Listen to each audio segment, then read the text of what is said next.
Hello student, आज हम study करेंगे कि स्टैंडर्ड हाइड्रोजन इलेक्ट्रोड पोटेंशियल क्या होता है। हमने पहले डिस्कस किया था कि जो जिंक होता है ये Zn+2 में चेंज होता है और 2 इलेक्ट्रॉन ये रिमूव करता है। इस स्थिति में अगर दूसरा हम इलेक्ट्रोड लें कॉपर, तो कॉपर जो होता है इसकी रेस्पेक्ट में Zn के रेस्पेक्ट में ये 2 इलेक्ट्रॉन लेता है और ये चेंज होता है कॉपर में। इस कंडीशन में हमें अगर केवल इसका सेपरेट इलेक्ट्रोड पोटेंशियल निकालना है या केवल कॉपर का सेपरेट इलेक्ट्रोड पोटेंशियल निकालना है, तो इसके लिए हमें एक दूसरे इलेक्ट्रोड की आवश्यकता होती है, रिक्वायरमेंट होती है, जिसको बोलते हैं हम हाइड्रोजन इलेक्ट्रोड। क्या बोलते हैं? Hydrogen electrode. ये हाइड्रोजन इलेक्ट्रोड क्या होता है? इसका जो इलेक्ट्रोड पोटेंशियल होता है वो ज़ीरो होता है। हाइड्रोजन का जो इलेक्ट्रोड पोटेंशियल होता है वो ज़ीरो होता है, इसलिए इनकी रेस्पेक्ट में उसका हम इलेक्ट्रोड पोटेंशियल कैलकुलेट कर लेते हैं। तो पहले हम डिस्कस करेंगे कि हाइड्रोजन इलेक्ट्रोड होता क्या है। इसके अंदर एक कंटेनर होता है लाइक दिस।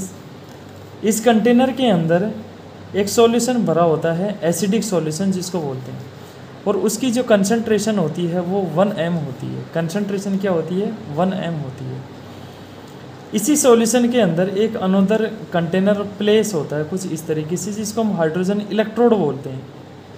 इसी इलेक्ट्रोड के अंदर एक प्लेटिनम का वायर होता है। ये कुछ इस तरीके का क्लोज कंटेनर होता है। इस तरीके से यहाँ पर इसमें H2 गैस पास की जाती है एट 1 atm प्रेशर पर इसके अंदर यहाँ पर, और ये इसके अंदर प्लेटिनम का वायर होता है। और लास्ट में इसके प्लेटिनम के वायर को प्लेटिनम मेटल के द्वारा एक इस तरीके से जाली की तरह इसकी स्ट्रक्चर बना देते हैं।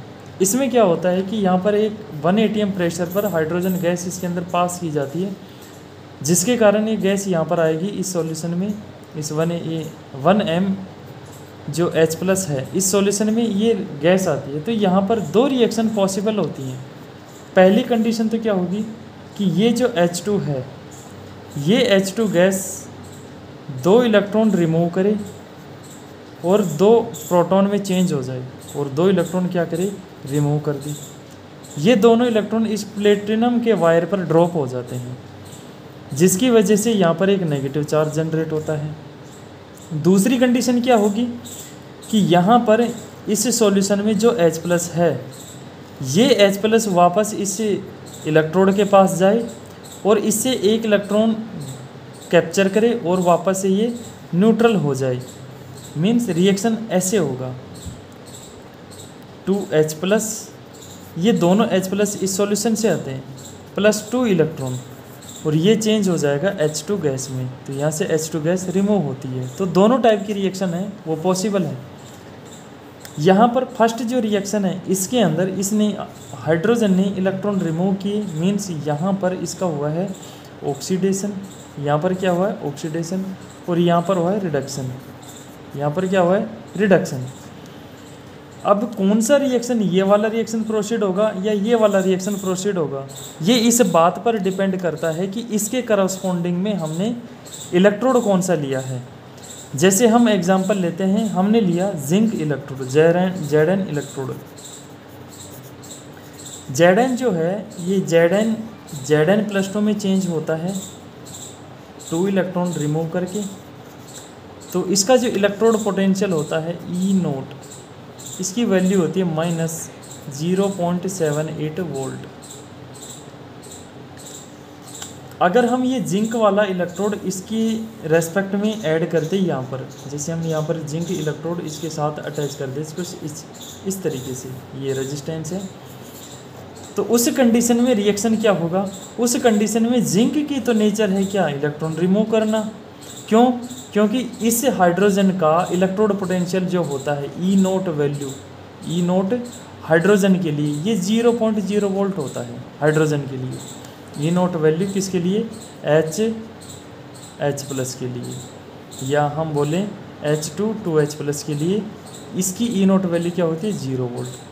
तो इसके रेस्पेक्ट में यहाँ पर इसका वोल्टेज क्या होता है? नेगेटिव। और जिसका नेगेटिव वोल्टेज होता है इसका मतलब वो जो मेटल होता है वो इलेक्ट्रॉन को रिमूव करता है, मीन्स वो आयन में ईजी वे में कन्वर्ट हो जाएगा। इस कंडीशन में वो जो मेटल होता है वो इलेक्ट्रॉन रिमूव करने की टेंडेंसी ज़्यादा रखता है। अब जैसे ये मेटल यहाँ पर इलेक्ट्रॉन ये सॉल्यूशन भरा होगा इसके अंदर ZnSO4 का, तो इसके केस में रिएक्शन क्या होगा कि यहाँ पर जिंक मेटल से Zn+2 सॉल्यूशन में आ जाएंगे।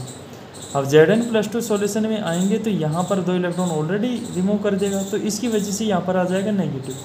अब इसकी वजह से यहाँ पर नेगेटिव आएगा तो करंट का फ्लो कैसे होगा, देखो यहाँ पर इसका जो पोटेंशियल है वो तो खुद 0 वोल्ट है, तो इस कंडीशन में इलेक्ट्रॉन इधर से इधर मूव करेंगे, तो इस कंडीशन में जो करंट है वो इधर से इधर फ्लो होने लगेगा।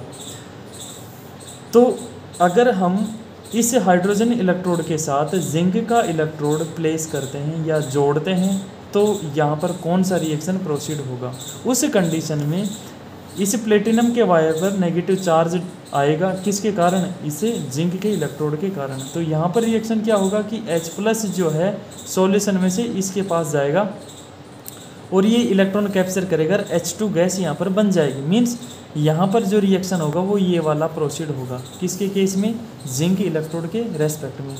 अगर हम इलेक्ट्रोड कॉपर का लेते हैं Cu इलेक्ट्रोड, अगर हम Cu इलेक्ट्रोड लेते हैं, अगर हम Cu इलेक्ट्रोड लेते हैं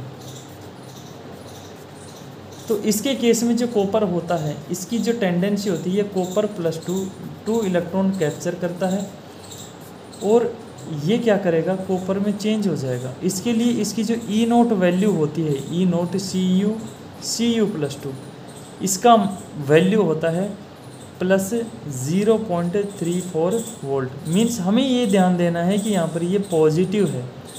पॉजिटिव कब हो सकता है, जब सपोज ये कॉपर का इलेक्ट्रोड है यहाँ पर, इसी से समझते हैं यहाँ पर ये यहाँ पर सपोज ये जिंक का नहीं, ये कॉपर का है। अब तो कॉपर के केस में क्या होगा कि यहाँ पर CuSO4 है, कॉपर सल्फेट, तो इसमें क्या होंगे, कॉपर प्लस, ये कॉपर +2 इसी इलेक्ट्रोड के पास जाएंगे, 2 इलेक्ट्रॉन इससे कैप्चर करेंगे, जिसके कारण इसके ऊपर क्या हो जाएगा, प्लस चार्ज डेवलप हो जाएगा। मीन्स मैं इसको दोबारा से बनाता हूँ इधर, सपोज ये क्या है, कॉपर का इलेक्ट्रोड, ये है Cu इलेक्ट्रोड।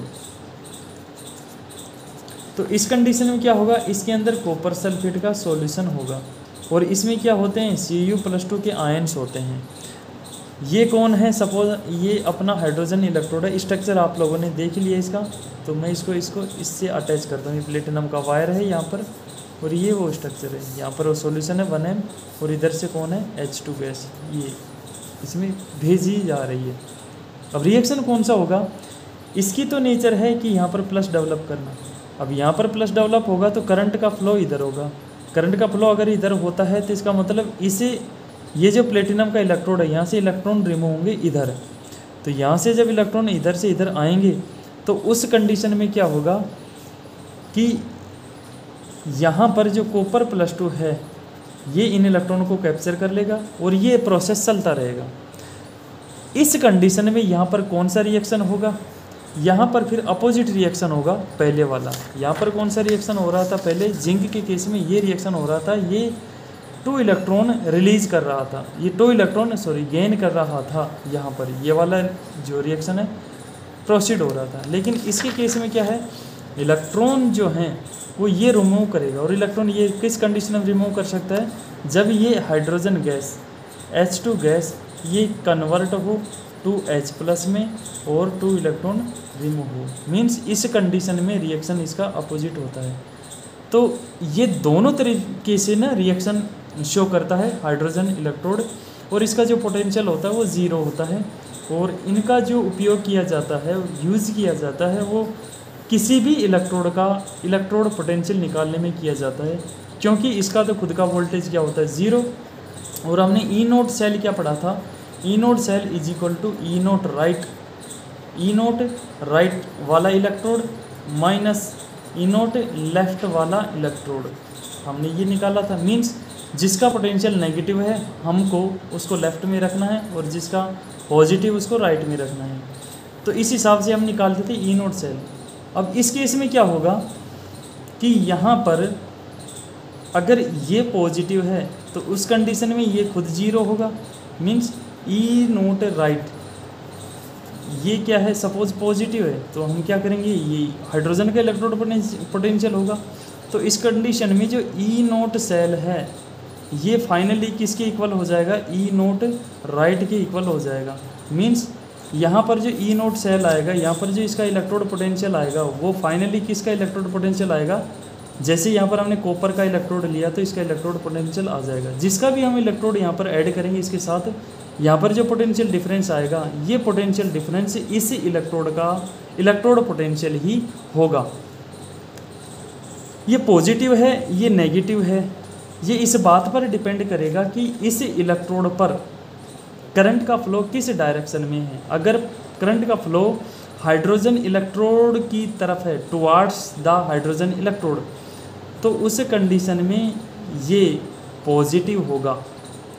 अगर हाइड्रोजन इलेक्ट्रोड से दूर मींस इस इलेक्ट्रोड की तरफ, हाइड्रोजन इलेक्ट्रोड से इसकी तरफ अगर करंट का फ्लो है तो उस कंडीशन में इसका जो पोटेंशियल है वो नेगेटिव होगा और इसकी जो वैल्यू होगी वो इस पोटेंशियल डिफरेंस के इक्वल होगी। यहाँ पर पोटेंशियोमीटर ऐड कर दिया जाता है, मींस यहाँ पर वोल्ट मीटर लगा होता है।